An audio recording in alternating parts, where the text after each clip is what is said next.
أعوذ بالله السميع العليم من الشيطان الرجيم وبرزوا لله جميعا فقال الضعفاء للذين استكبروا إنا كنا لكم تبعا فهل أنتم مغنون عنا من عذاب الله من شيء قالوا لو هدانا الله لهديناكم سواء علينا أجزعنا أم صبرنا ما لنا من محيص. Dan mereka semua di padang mahsyar berkumpul untuk menghadap kehadirat Allah.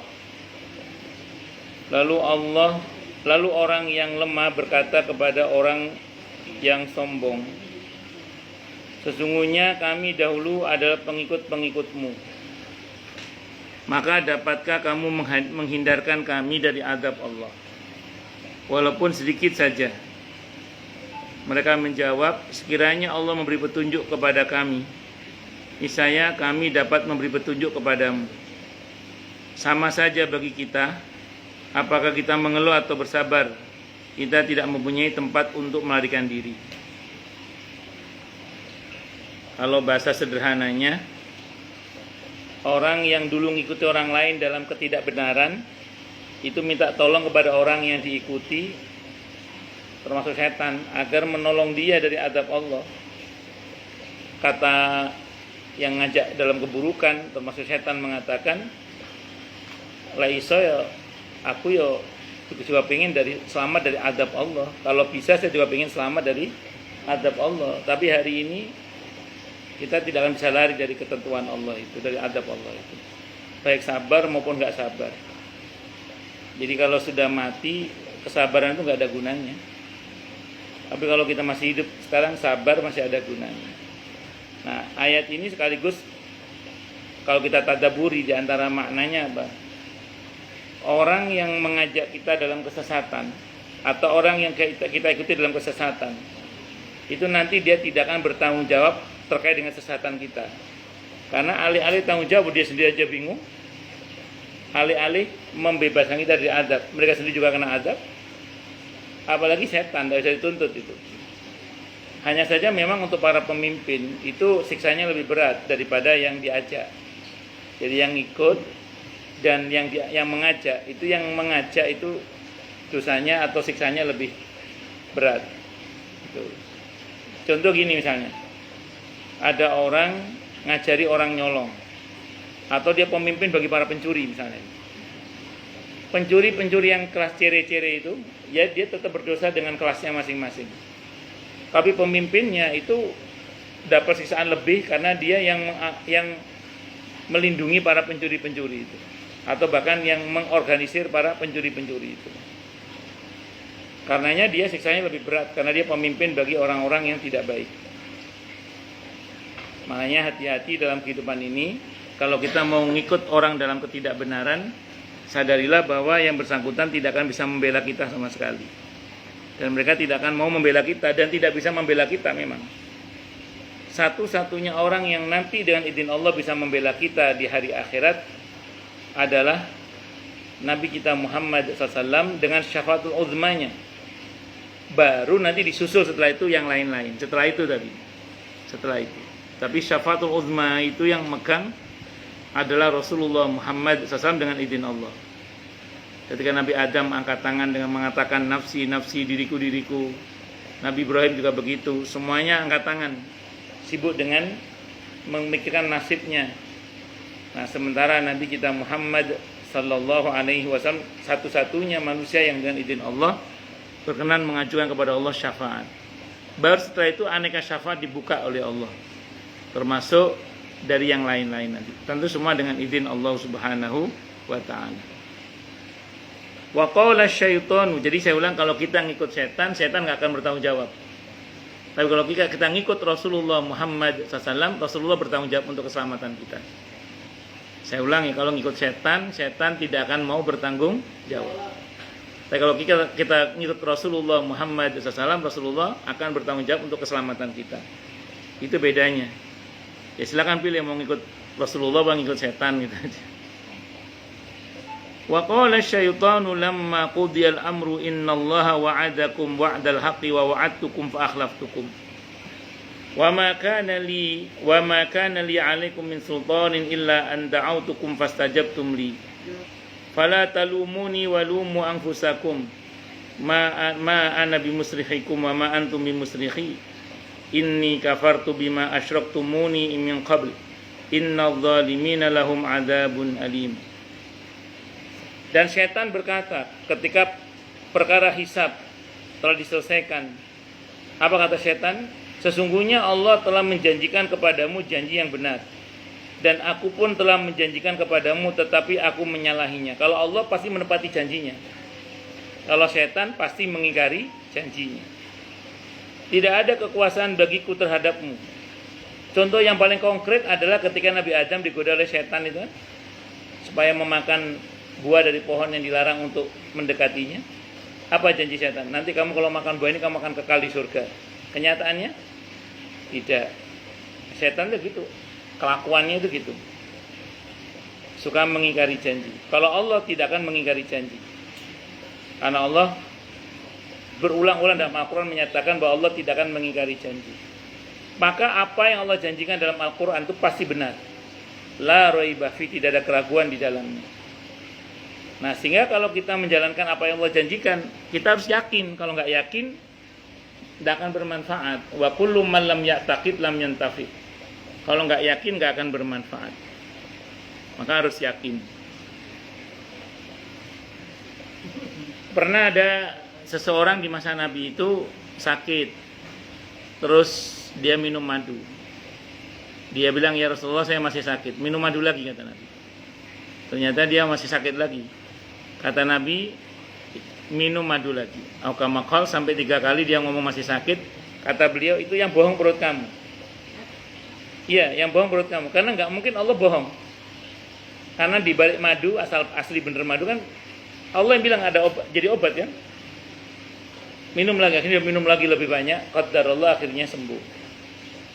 Jadi apa? Enggak, itu istilah. Karena nggak mungkin Allah bohong, yang bohong perut kamu itu istilah. Berarti kamu itu ternyata dia minumnya kurang banyak ternyata. Itu jangan yang asli. Iya. Begitu dia minum madu itu, qadarullah, zaman itu enggak kayak sekarang, Bu. Kan masih asli sekarang kan banyak modifikasi. Manusia itu dikasih alis saja ada yang dimodifikasi. Wah,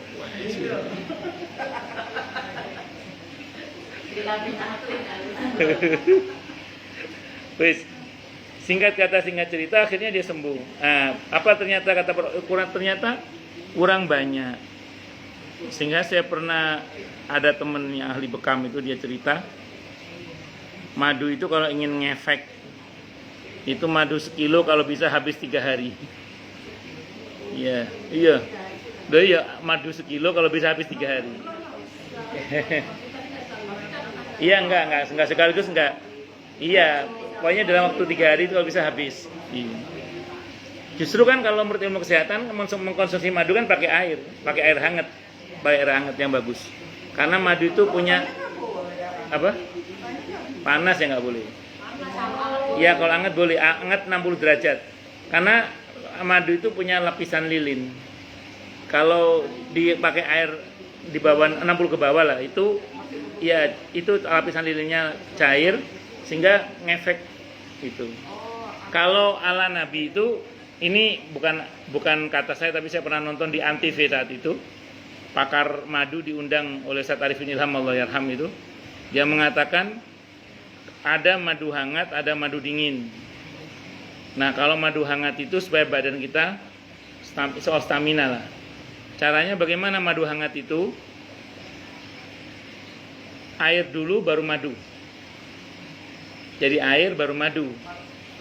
Kalau madu dingin itu untuk kalau badan panas supaya temperatur badan menurun lah.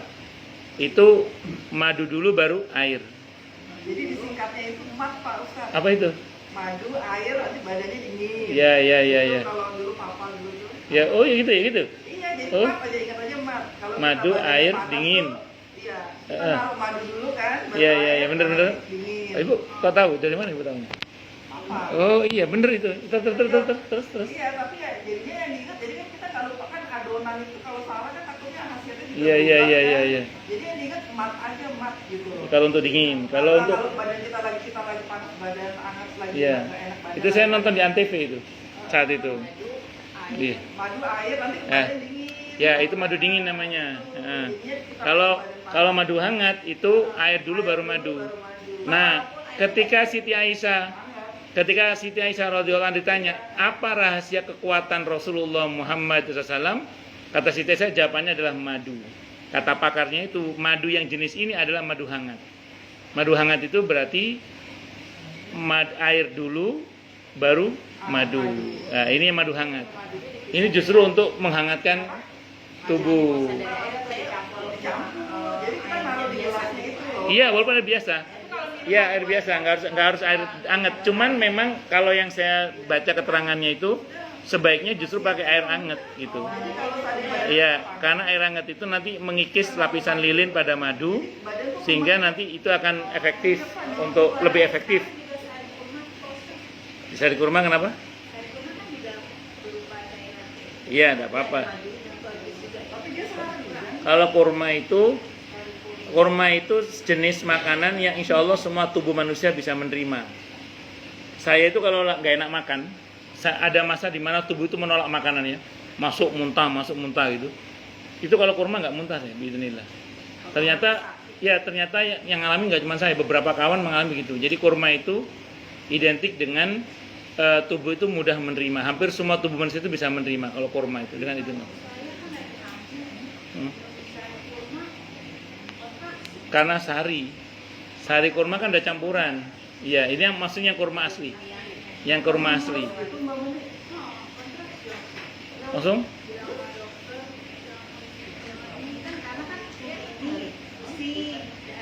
Oh, mau nambah HP. Ya. Kalau sari kurma kan memang campur, Bu. Saya ada beberapa sari kurma itu saya nggak cocok juga. Saya pribadi itu ada sari kurma tertentu itu saya nggak cocok. Iya, ada yang pakai itu. Iya. Daun jambu. Ya kalau saya memang kurmanya maksud saya, kurmanya. Kurmanya. Jadi kurma itu di jus sama istri itu kadang. Bisa juga bikin air nabes gitu ya. Iya bisa. Biasanya sama istri itu direndam kurma itu, terus di blender sama istri itu, di blender. Kalau pakai susu, Hah? kurma sama susu enak. Masa? Enak banget mah. Kalau saya enggak, kurma campur es. Wah. Kayaknya kode di bawah. Pun lanjut. Jadi itu rumusnya ya. Tidak dan aku pun telah menjanjikan kepadamu tetapi aku menyalahinya. Tidak ada kekuasaan bagiku terhadapmu, melainkan sekedar aku menyeru kamu lalu kamu mematuhi seruanku. Oleh sebab itu janganlah kamu mencerca aku, tetapi cercalah dirimu sendiri. Setan itu cuma ngajak, selebihnya ya kita itu. Kan tugas setan itu tugasnya cuma yuwas wisufi sudu linas. Selebihnya siapa? Kita. Jadi yang memutuskan mau ngikut atau tidak ngikut itu kita. Setan cuma ngajak. Kata setan ngomong di ayat ini, saya loh tidak punya kekuasaan memaksa kamu. Saya cuma ngajak saja. Kamu kok mau? Ya salahmu sendiri, kamu kok mau? Jangan salahkan saya, kata setan gitu. Jadi nanti itu setan ketika dituntut dia ngomongnya gitu. Nah makanya jangan ikut setan. Karena dia pasti tidak akan bertanggung jawab. Tapi kalau ngikut Nabi Muhammad SAW, Nabi bertanggung jawab atas keselamatan kita dengan izin Allah Subhanahu wa Ta'ala. Makanya yang benar yang ikut Nabi Muhammad SAW. Sesungguhnya ini setan menceramai orang itu. Aku tidak dapat menolongmu, kata setan, dan kamu juga tidak dapat menolongku, kata setan. Podo-podo. Sesungguhnya aku tidak membenarkan perbuatanmu mempersekutukan dengan Allah sejak dahulu. Setan nggak setuju juga dengan perbuatan manusia yang mengingkari Allah itu. Yang menyekutukan Allah nggak setuju. Sungguhnya orang yang zalim akan mendapati siksa yang pedih.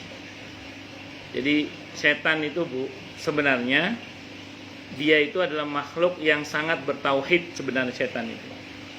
Karena setan itu tidak pernah menduakan Allah. Tapi kalau manusia, nah itu satu. Setan dari bangsa jin maksudnya, iblis maksud saya. Iblis itu. Jadi jangan tanya, iblis itu tauhidnya kuat, iblis itu. Cuman dia sombong. Sehingga dia mengingkari kebenaran. Ya, makanya iblis itu dikenal sebagai makhluk yang aslinya itu sangat bertauhid itu aslinya. Cuman dia sombong sehingga dia durhaka kepada Allah. Maka dosa iblis kan bukan dosa syirik, bukan. Ibu lihat di Al-Quran, di hadis misalnya, dosa iblis itu adalah karena kesombongannya, karena kedengkiannya. Tapi kalau manusia itu karena macam-macam, termasuk perbuatan syirik. Nah, setan itu menyalahkan manusia. Kamu ngapain kok menduakan Allah? Aku loh tidak membenarkan tindakan kalian. Allah itu cuman esa, tunggal. Allah itu nggak ada duanya. Kok kalian menduakan Allah? Nah, begitulah ceramahnya setan laknatullah alaih kepada manusia saat itu. Nah, makanya jangan ikuti setan. Loh, terus gimana Ustadz? Rumusnya sederhana saja. Berlindung kepada Allah dari godaan setan. Yang kedua yang kedua jadikan setan sebagai musuh. Berarti jangan suka ketan. Jangan suka dekat-dekat setan. Nah, ya. Itu seperti itu. Saya ngomong jangan suka ketan tuh ada yang japri saya. Tadi maksud Ustaz nggak boleh suka ketan itu apa Ustaz? Padahal maksud saya itu jangan suka dekat-dekat setan. Ada yang japri saya itu soal ketan. dikira serius soal ketan. Padahal beliau tidak dengar yang lanjutan kata-kata saya. Maksudnya jangan suka dekat-dekat setan. Wa udkhilal ladzina amanu wa 'amilus solihati jannatin tajri min tahtihal anharu khalidina fiha biidzni rabbihim tahiyyatuhum fiha salam. Dan orang yang beriman dan mengerjakan kebajikan dimasukkan ke dalam surga yang mengalir di bawahnya sungai-sungai. Mereka kekal di dalamnya dengan seizin Tuhan mereka. Ucapan penghormatan mereka dalam surga ialah salam. Kalau kita mau memilih beriman kepada Allah dan mengerjakan amal soleh sebagai bukti iman itu, Allah janjikan dalam surga yang kekal, yang di dalamnya ucapan penghormatannya adalah salam. Makanya gini Bu, orang yang gemar menyebar salam itu diantara ciri ahli surga. Kalau kata Nabi, afsyus salam, sebarkan salam, wasilul arham, sambung kekerabatan, wa'atimut ta'am, beri makan orang yang membutuhkan, tadkhulul jannata bisalam, maka kalian akan masuk surga dengan selamat. Nah, maka di antara ciri ahli surga di dunia itu adalah dia senang menebar salam. Ketemu orang, assalamualaikum, mari Pak, assalamualaikum. Nah, itu nebar salam. Itu makna harfiahnya. Yang lebih dalam lagi apa maknanya Bu? Seorang muslim dimanapun dia berada, idealnya dia bermanfaat bagi dirinya, keluarganya dan orang lain. Kalau tidak bisa bermanfaat bagi orang lain, paling tidak jangan meresahkan orang lain. Itu intinya. Maksudnya al-muslimu man salimal muslimuna min lisani wa yadihi. Muslim yang baik adalah ketika muslim yang lain selamat dari gangguan lisan dan tangannya. Jadi kalau orang lain selamat dari gangguan lisan dan tangan kita, ya itulah muslim yang baik. Bisa dimengerti? Nah, sampai sini kita harus paham bahwa ketika seseorang itu, saya ulang, ketika seseorang itu bermanfaat bagi dirinya dan orang lain, dan kalau tidak bisa bermanfaat bagi orang lain, paling tidak jangan meresahkan orang lain. Kalau begitu prinsipnya, berarti dia sudah termasuk yang menebar salam tadi. Jadi tidak hanya semata-mata salam secara harfiah. Salam secara harfiah, tapi kelakuannya tidak mencerminkan salam. Tidak termasuk dalam kategori yang menebar salam. Misalnya, assalamualaikum Pak, assalamualaikum. Tapi terus ganggu orang lain. Ya kan ada orang yang misalnya maaf, rajin ucap salam tapi ngomongannya sengak ke orang lain misalnya. Waalaikum. Wah, misalnya.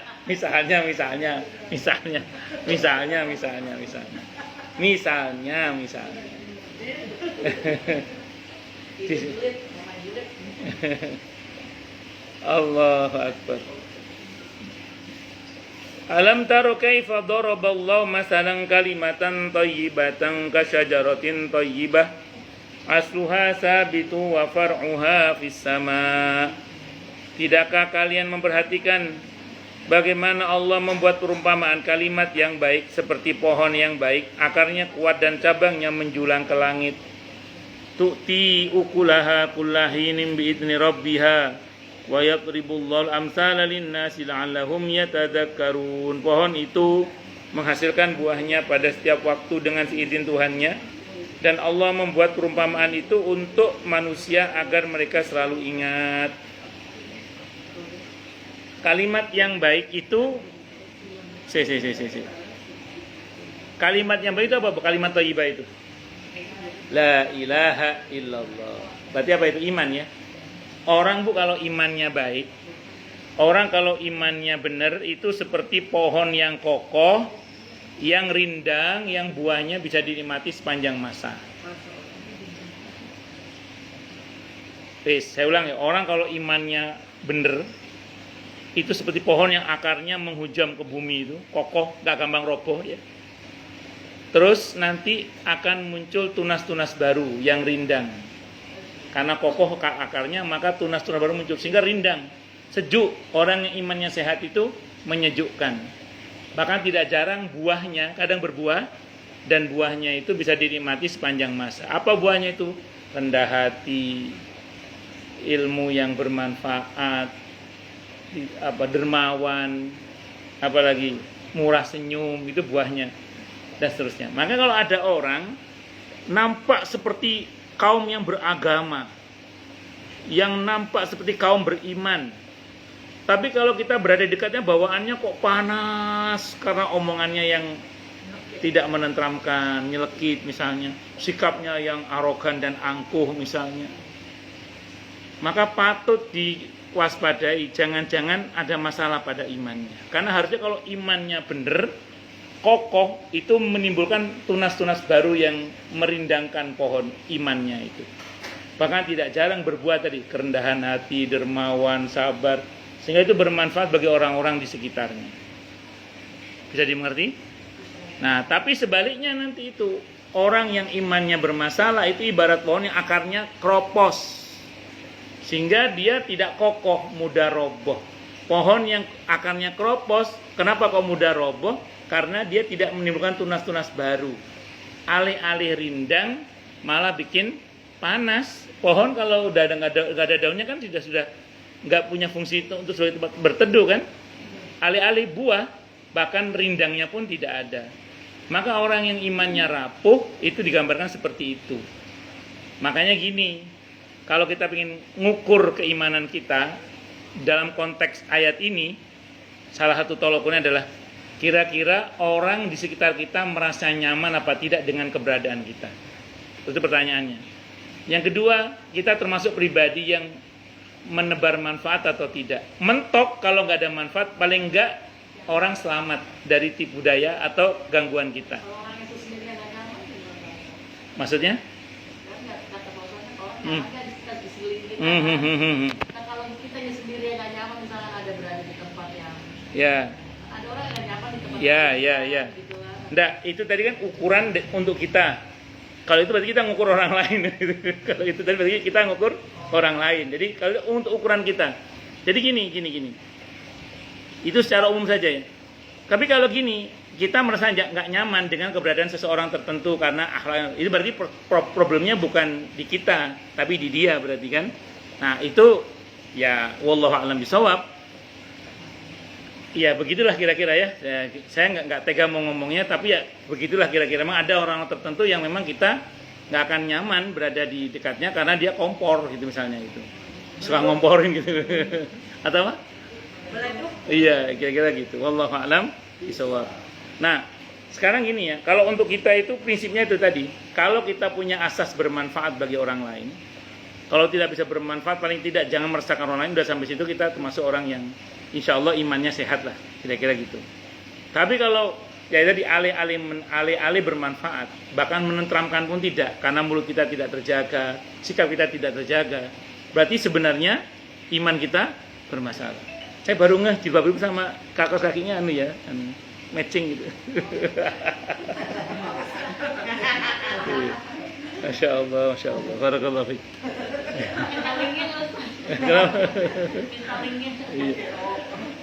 Jadi singkat cerita ukuran dasarnya itu aja lah, ukuran dasarnya. Makanya gini, kok sampai ada orang, misalnya mohon maaf nih, kok tidak nyaman dengan kita, misalnya beranikan untuk muhasabah diri. Duh, kenapa dia nggak nyaman dekat saya? Apakah mulut saya yang tidak terjaga? Atau sikap saya yang tidak baik misalnya? Tapi kalau kita berani jujur, kita gini koreksi misalnya, ya Allah, perasaan saya ngomong sudah saya hati-hati. Perasaan saya sudah bersikap sebaik mungkin. Kok dia masih nggak nyaman dekat sama saya? Ya Allah, ampuni kalau memang ini salah hamba. Dan ampuni juga dia kalau ternyata mungkin dia, mohon maaf, hatinya berpenyakit mungkin. Jadi memang kadang orang tidak nyaman dekat dengan kita itu karena kita itu laksana obat bagi hati yang luka. Saya ulang, kadang ada orang itu tidak nyaman dekat dengan kita, ternyata kita itu laksana obat bagi luka. Contoh, maaf, ada nggak kita punya teman atau saudara yang dia lagi punya masalah? Karena kita sayang sama dia, kita nasihati dia. Rupanya nasihat itu seperti obat tetes yang mengenai luka, perih bagi dia itu. Sebenarnya kalau dia sabar dekat dengan kita, sembuh dia sebenarnya. Cuma kalau dia nggak sabar, ya malah parah, malah pergi. Ya sudah, ya makanya gini, kita harus ada keberanian memuhasabah diri kita. Jadi ya Allah, perasaan saya ngomongnya udah saya hati-hati. Ya Allah, saya sudah berusaha punya niat baik sama dia. Ya Allah, saya sudah jaga sikap, tapi kok dia masih nggak nyaman dengan kemungkinan tadi. Dia mungkin sedang luka hatinya, terus kita serupa obat bagi dia.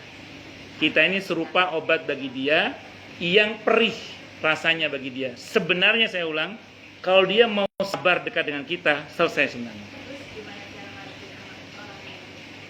Doakan. Kan orang itu boleh capek menasihati, tapi jangan pernah capek mendoakan. Itu seperti itu. Ya itu soal fikih dakwah sih sebenarnya nanti itu. Ya tapi kan faktanya kan sebagian kita mengalami itu kan, sebagian kita mengalami itu. Kalau saya pernah ngobrol sama jamaah itu gini, kita itu pernah umroh atau haji bareng dengan seorang ustadz tertentu. Memang sih kalau dekat sama ustadz itu, ustadz tersebut ya, kita jadi sering kena nasihat itu. Ya awalnya kita merasa nggak nyaman, tapi lama-lama kita merasa senang. Kenapa? Karena kita diperhatikan.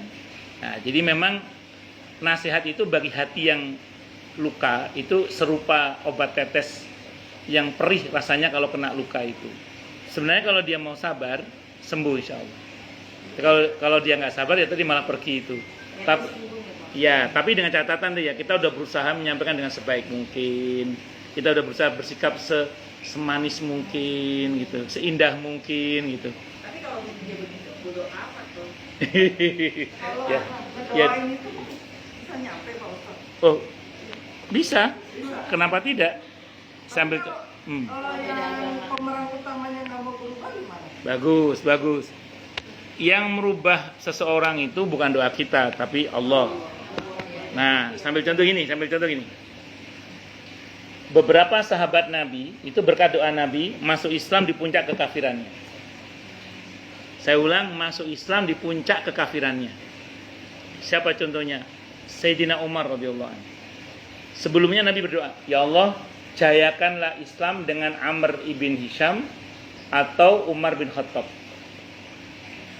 Ternyata yang boleh Sayyidina Umar. Sayyidina Umar itu tahu nggak ibu? Masuk, nggak tahu ya, saya beritahu ya bu ya. Jadi Sayyidina Umar itu masuk Islam di saat beliau berencana hendak membunuh Nabi kita Muhammad SAW. Jadi Sayyidina Umar itu masuk Islam di puncak kekafirannya. Satu ya bu ya, satu. Yang kedua, ibunya Abu Hurairah radhiyallahu anhu. Hadisnya Sahih Muslim. Abu Hurairah itu udah capek dengar ibunya tiap hari memaki-maki Rasulullah Muhammad SAW. Akhirnya beliau datang sama Nabi, ya Rasulullah, ummah, ibuku. Ada apa ibumu? Saya capek ya Rasulullah, bahasa kita. Tiap hari dengar ibu saya mencaci maki engkau. Terus kalau bahasa kita ya, aukamakal nih maupun riwayat, doakan ibu saya dapat hidayah. Nabi berdoa, Allah mahdi umma Abi Hurairah. Itu Abu Hurairah lari menemui ibunya, belum turun tangan Nabi, Abu Hurairah udah lari duluan menemui ibunya. Ternyata ibunya sedang mandi. Selesai mandi, kata ibunya, antar aku menghadap ke Rasulullah Muhammad SAW. Kata Abu Hurairah, untuk apa? Takutnya nanti maki-maki Nabi kan? Kata ibunya, aku mau masuk Islam.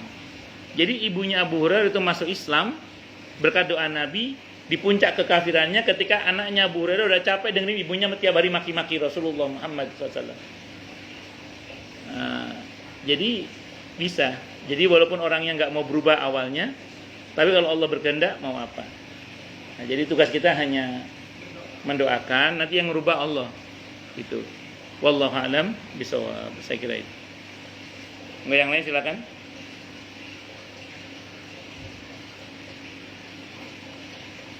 Jelas semua atau tidak jelas semua? Silakan tanya, protes, marah boleh.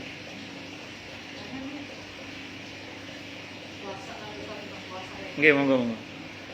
Puasa Arafah kan kalau banyak ulama kan mengatakan kalau puasa Arafah itu pahalanya sama dengan menghapuskan dosa Menghapus dosa, ya. Atau 1 tahun yang lalu dan ada yang bilang 1 tahun depan. Gitu kan, ada yang menghapus dosa selama 2 tahun. Itu gimana Ustaz? Alhamdulillah.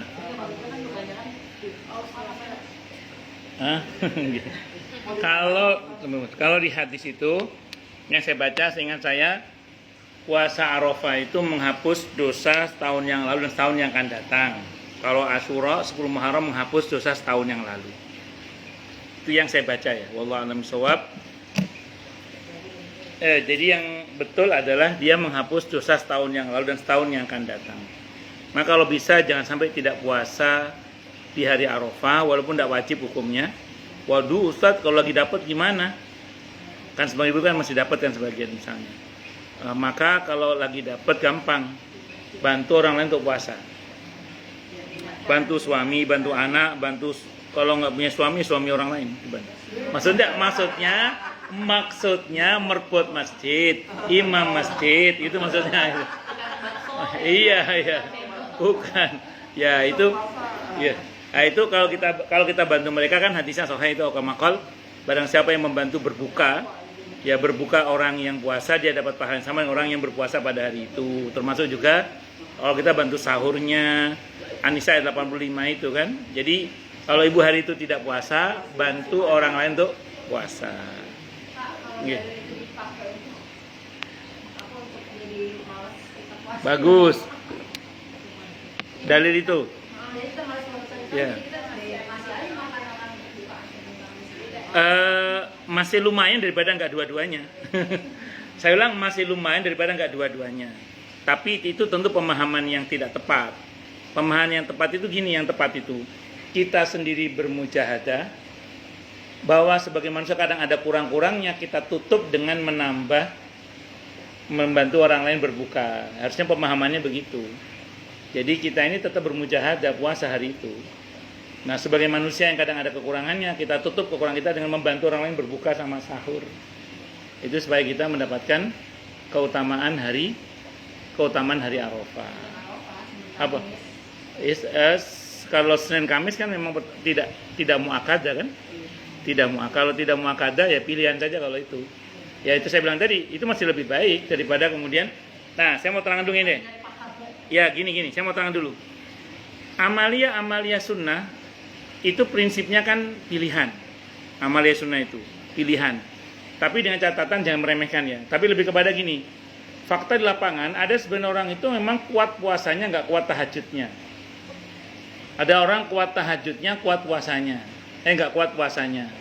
Ada orang nggak kuat tahajud, nggak kuat puasanya, tapi kuat sedekahnya.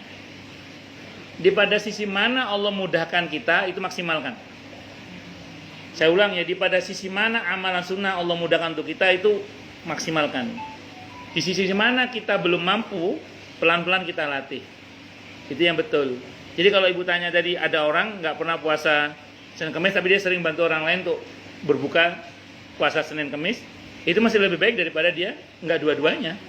Itu seperti itu. Namun akan lebih elok lagi kalau yang bersangkutan juga berusaha pelan-pelan untuk melatih diri puasa Senin Kamis itu. Wallahu a'lam bishawab. Yang lain silakan.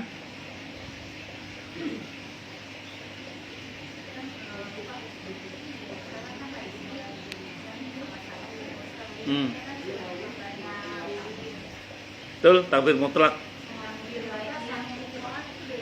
Kalau mutlak ini tadi dari bulan Syawal kemarin harusnya, tapi tidak harusnya, sebaiknya. Sekarang lebih baik lagi daripada nggak sama sekali niat haji.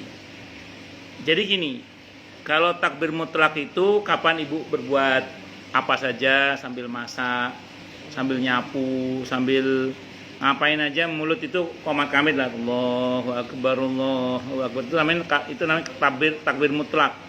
Ini tanggal 1 sampai tanggal 13 nanti disunahkan memperbanyak takbir mutlak. Kalau takbir muqayyad itu takbir yang diucapkan setelah sholat 5 waktu. Biasanya sebelum dzikir kita baca takbir terlebih dahulu. Itu dari subuh hari Arafah. Subuh hari Arafah. Jadi ada hari Arafah, subuh hari Arafah. Itu hari Kamis, kalau Arafah kita hari Kamis nanti ya. Itu subuh, itu kita sudah mulai takbir setelah sholat. Kenapa? Sama gini, sependek yang saya baca tidak ditemukan satupun riwayat sighah takbir yang lengkap dari Nabi kita Muhammad SAW. Yang ada itu dari generasi para sahabat, tabi'in, tentang sighah-sighah takbir. Ya berarti takbir itu terserah sighahnya bagaimana, karena riwayatnya banyak itu. Wallahu a'lam bishawab. Yang penting mengandung takbir, tahmid, tahlil. Allahu Akbar, Allahu Akbar, Allahu Akbar, takbir. La ilaha illallah, wallahu akbar, tahlil. Allahu Akbar walillahil hamd. Itu ada hamdalahnya. Tadi mengandung takbir, tahmid, tahlil. Mengandung 3 itu. Takbir, tahmid, tahlil. Soal jualak walik terserah, tidak ada masalah. Wallahu a'lam bishawab. Ada lagi yang lain? Silakan. Jelas semua atau tidak jelas semua?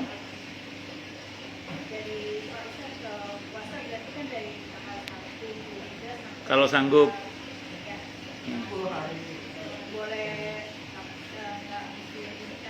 Harus ya betul. Ya, tidak apa-apa.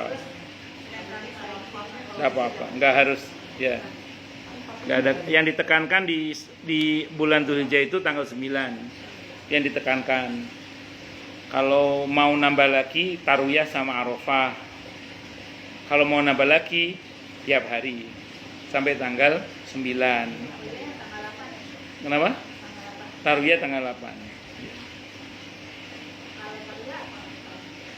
Saya lupa, cuma ada yang mendoifkan, ada yang melemahkan, tapi itu sunnah untuk kita puasa, tidak ada masalah. Wallahu a'lam bishawab.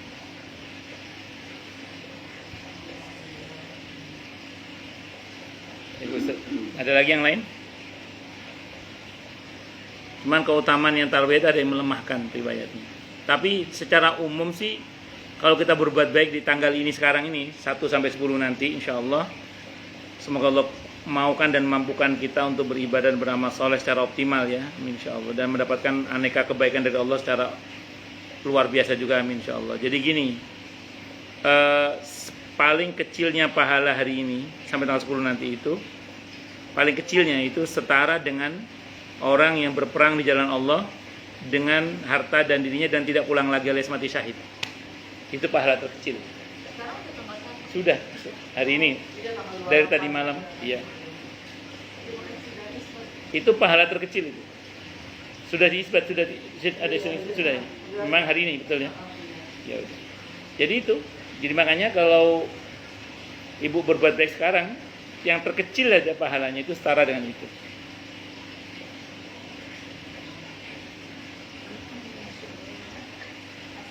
Ya kan ada hadisnya Bukhari itu kan Nabi bersabda ini. Tidak ada kebaikan yang lebih baik di 10 hari pertama bulan Dzulhijjah ini kecuali seseorang yang berperang di jalan Allah, terus dia membawa harta dan dirinya dan tidak pulang lagi Ada ulama yang menjelaskan aukamakal itu pahala terkecil, bukan pahala terbesar itu. Makanya ada ulama yang mengatakan 10 hari pertama bulan Dzulhijjah itu bahkan lebih baik daripada Lailatul Qadar. Lailatul Qadar kan cuma semalam. Udah gitu setaranya dengan lebih baik dari 1000 bulan. Nah, sementara ini yang terkecilnya saja itu seperti itu. Gimana terbesarnya? Makanya 10 hari pertama ini kalau bisa kebaikan yang biasa kita lakukan itu ditingkatkan. Kalau biasa sedekah ditingkatkan. Kalau biasa dzikir ditingkatkan. Kalau biasa baca Quran ditingkatkan. Kalau bisa. Kalau nggak bisa, yang bisa.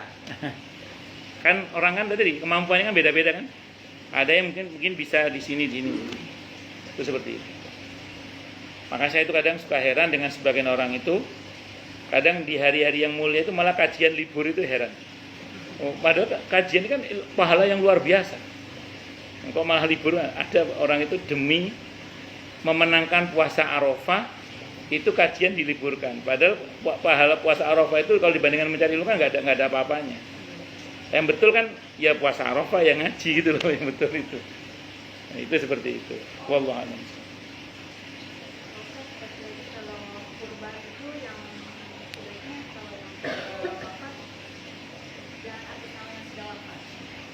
Dalam madhab Syafi'i, walaupun madhab yang lain membolehkannya, tidak boleh kita kurban atas nama orang yang sudah meninggal dunia kecuali ada wasiat. Kalau nggak ada wasiat tidak boleh. Itu dalam madhab Syafi'i. Walaupun dalam madhab lain boleh. Nah, tapi saya sering bilang di mana-mana juga, kalau nggak ada wasiat ya, saran saya. Ini kalau nggak ada wasiat, saran saya, kalau untuk orang yang sudah meninggal itu sedekah yang jariah saja. Sedekah yang pahalanya terus mengalir. Karena kalau kurban itu walaupun pahalanya besar, tapi kurban itu kan BLT, bantuan langsung telas.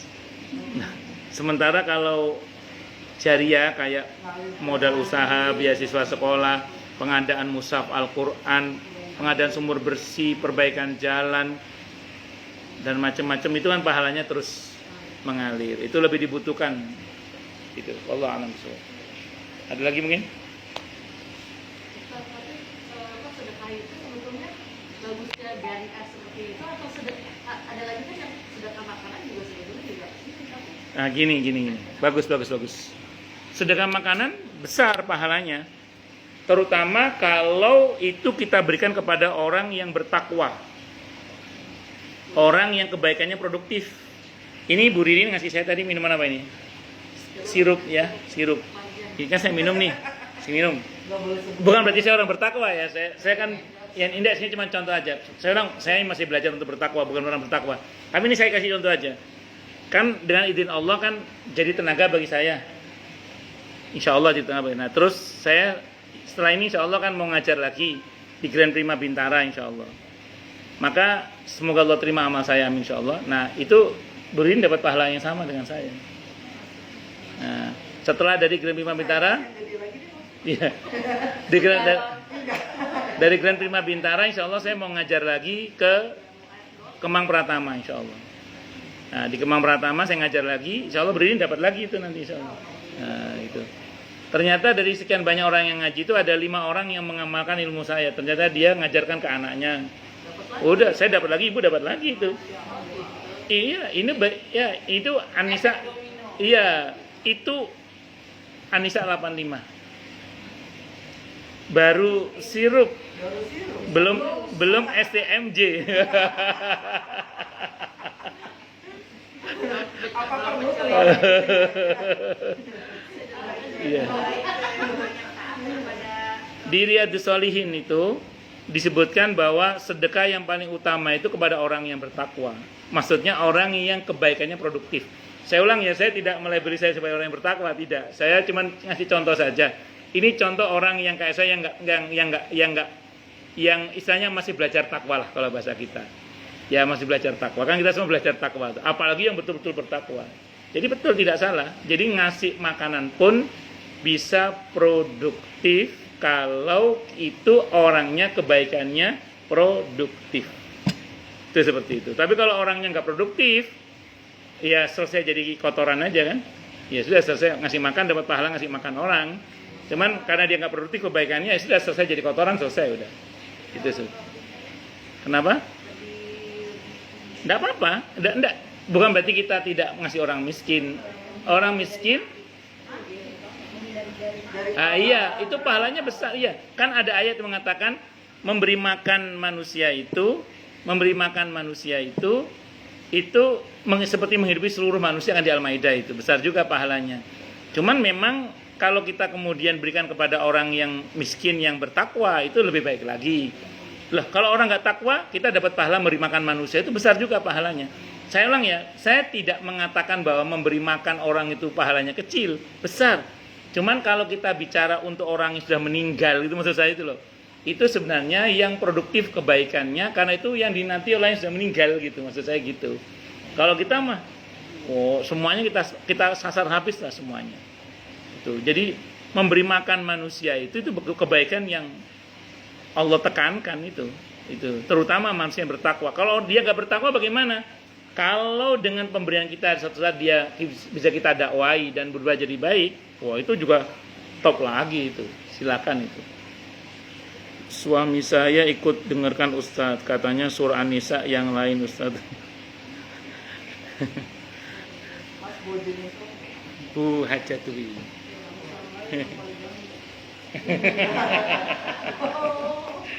An-Nisa ayat 3 maksudnya. Ya monggo yang lain silakan. Itu seperti itu.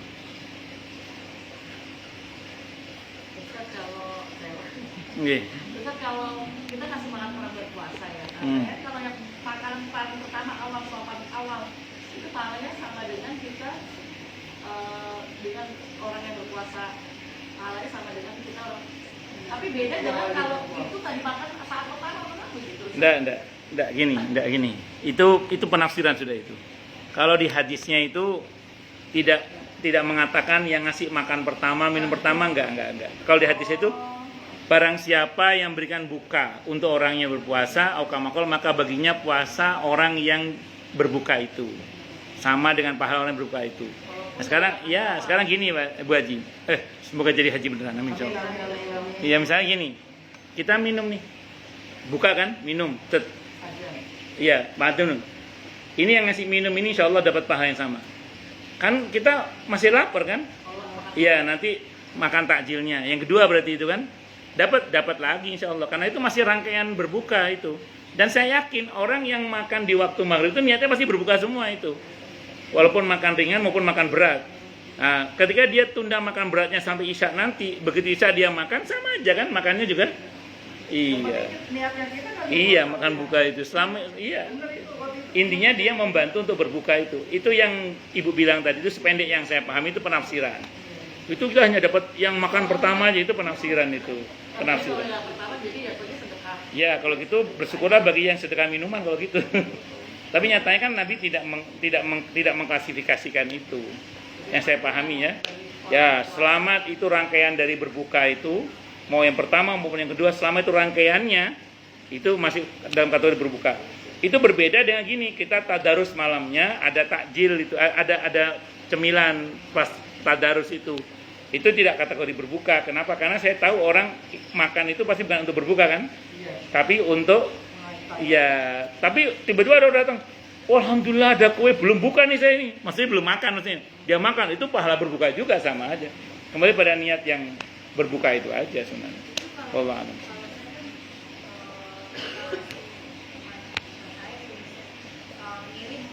Kayak Bu Heru gitu ya. Sama. Niatnya kan mau buat buka puasa tuh kemarin tuh Ramadan 1 sampai Ramadan.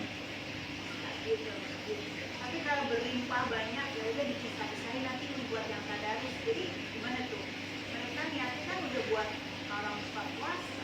Sebenarnya gini Bu, kalau sedekah itu harus didistribusikan sesuai dengan amanah. Jadi kalau ibu amanahnya untuk berbuka, maka gunakan untuk berbuka. Iya. Iya. Jadi itu bukan ibu, masjid yang lola kan? Ya udah bukan tanggung jawab ibu, tanggung jawab masjid itu. Yang penting tanggung jawab ibu udah nyampe dan akan ada baiknya kalau misalnya ibu tahu di situ masjid udah penuh, Ibu cari masjid lain yang lebih membutuhkan. Yang saya tahu panti asuhan, pesantren itu sangat membantu loh. Anak santri itu kan beberapa nggak libur kalau. Ada satu lagi yang sangat bantu itu apa?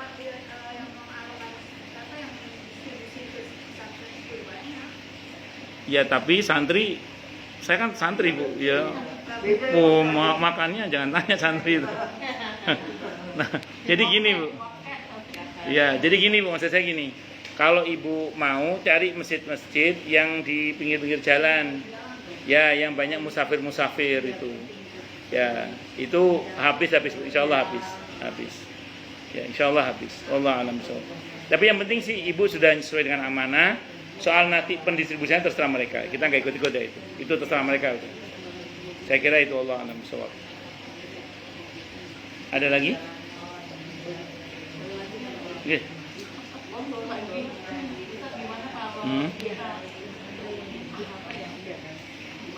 Dengan orang yang selalu berpasangan buruk. Jadi setiap kebaikan kita itu bilangnya misalkan apa cari buka atau dari apa, gimana kita ibarat benar-benar tulus kita mendasari orang yang begitu gitu. Ya, begini. Perihal disalahpahami itu tidak hanya terjadi pada ibu, Nabi pun kadang disalahpahami. Saya ulang, kalau perihal disalahpahami, difitnah, itu bukan cuma ibu, Nabi pun mengalami. Saya ulang, Nabi pun juga mengalami. Yang dituduh begini, begitu, itu semua mengalami. Jadi, saran saya satu, yang pertama dikuatkan ikhlasnya aja. Jadi kalau misalnya orang menyalahpahami, ya Allah, balasanmu yang hamba harapkan. Soal mereka terserahlah. Satu ya. Yang kedua, kesempatan kita untuk memaafkan berarti kan. Dan yang kedua, yang kedua kesempatan untuk memaafkan. Yang ketiga, kesempatan kita untuk doanya mustajabah. Karena ketika kita disalahpahami berarti kan didolimi kan. Disuudhoni, didolimi, kita doa yang baik-baik. Dan kita doakan hidayah untuk yang bersangkutan. Mohon pada Allah semoga dihentikan kedolimannya. Makanya ada film baru kan. Yang Gus Ikdam jadi pemainnya itu. Cocote Tonggo itu ada. Iya, ada ya. Itu gratis kalau mau nonton. Cocote Tonggo. Iya judulnya Cocote Tonggo. Jadi Cocote Tonggo itu mulut tetangga. Jadi ada orang itu punya cangkem elek itu ada. Cangkem elek. Jadi seperti itu. Wallah a'lam bishawab. Judulnya filmnya Cocote Tonggo.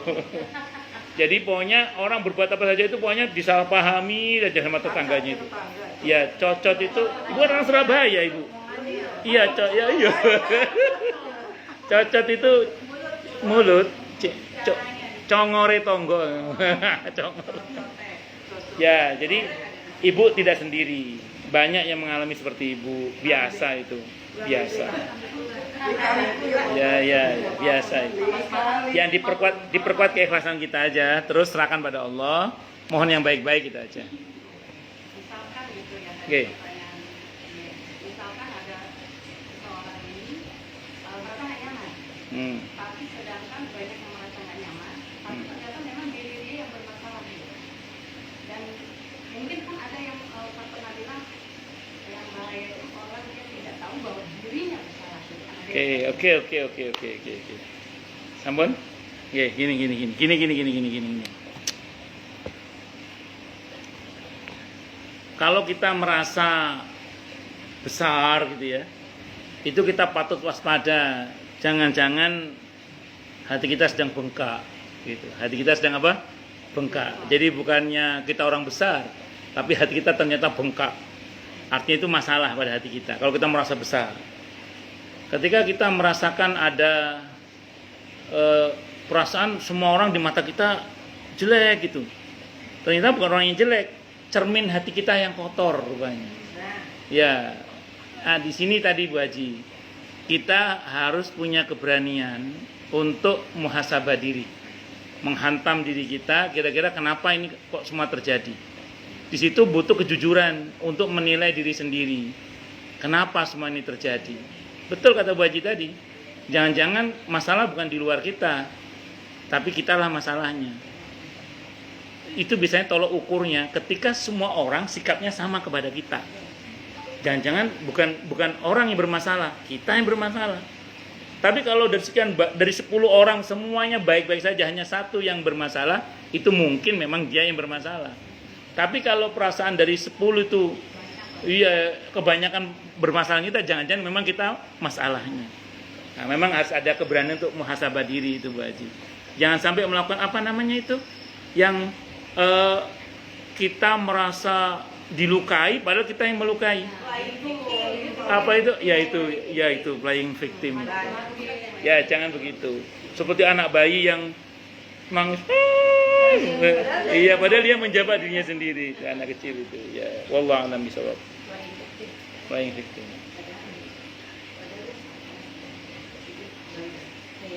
Ada lagi yang lain? Jelas semua atau tidak jelas semua? Cukup dulu? Kita tutup dengan hamdalah. Alhamdulillahirabbil alamin. Semoga kajian kita bisa bermanfaat, mubarakah fid dini wa dunya wal akhirah untuk kita, keluarga kita dan seluruh umat Islam semuanya. Dan mudah-mudahan kita semua dijadikan oleh Allah sebagai orang-orang yang sukses dunia akhirat, selamat dunia akhirat, bahagia dunia akhirat, dan dipermudah setiap urusan kita oleh Allah fid dini wa dunya wal akhirah. Semoga Allah limpahkan hidayah selalu untuk kita, semoga Allah tingkatkan selalu hidayah untuk kita, dan semoga Allah berikan hidayah untuk siapapun yang melihat kita. Subhanakallahumma bihamdika asyhadu an la ilaha illa anta astaghfiruka wa atubu ilaik. Sallallahu alaihi Muhammad wa ala alihi wasallam. Saya mohon maaf. Wassalamualaikum warahmatullahi wabarakatuh.